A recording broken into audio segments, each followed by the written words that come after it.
Transactional analysis TA കേട്ടിട്ടില്ലേ?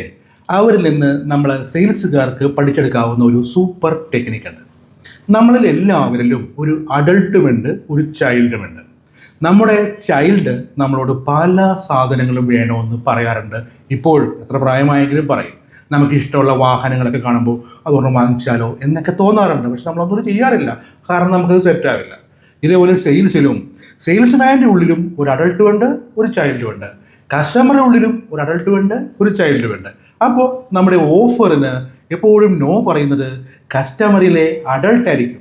കസ്റ്റമറിലെ child അങ്ങനെ no എന്നും പറയത്തില്ല. ഇത് കേൾക്കുന്നത് സെയിൽസ്മാനിലെ അഡൾട്ടാണോ ചൈൽഡാണോ എന്നതാണ് ചോദ്യം. പക്ഷെ മിക്കപ്പോഴും കസ്റ്റമറിലെ അഡൾട്ട് പറയുന്ന നോ കേൾക്കുന്നത് സെയിൽസ്മാനിലെ ചൈൽഡായിരിക്കും. അതോടെ തീർന്നു, സെയിൽസ്മാൻ അതോടെ തീർന്നു. പിന്നെ എല്ലാ ധൈര്യവും പോയി ഫോളോ അപ്പ് ഒന്നും ചെയ്യത്തില്ല. പക്ഷെ അങ്ങനെയല്ല വേണ്ടത്. കസ്റ്റമറിലെ അഡൾട്ട് പറയുന്ന നോയെ സെയിൽസ്മാനിലെ അഡൾട്ട് കേൾക്കണം. എന്നിട്ട് സെയിൽസ്മാനിലെ അഡൾട്ട് എന്താ ചെയ്യേണ്ടതെന്ന് അറിയാമോ? കസ്റ്റമറിലെ ചൈൽഡിനെ ഒന്ന് ട്രിഗർ ചെയ്യണം. ഇപ്പം നമ്മുടെ പ്രോഡക്റ്റ് അത് വാങ്ങിച്ചാൽ സാറിന് ഇന്ന കാര്യങ്ങളൊക്കെ ചെയ്യാൻ പറ്റൂലേ, ഇന്ന ഗുണങ്ങളൊക്കെ ഇല്ലേ സാർ, ഇതൊക്കെ പറഞ്ഞ് ആ ചൈൽഡിനെ ഒന്ന് ഉണർത്തണം.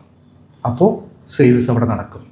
അപ്പോൾ സെയിൽസ്മാനിലെ അഡൾട്ട് കസ്റ്റമറിലെ ചൈൽഡിനെ വശീകരിക്കുന്ന പ്രോസസ്സാണ് സെയിൽസ്.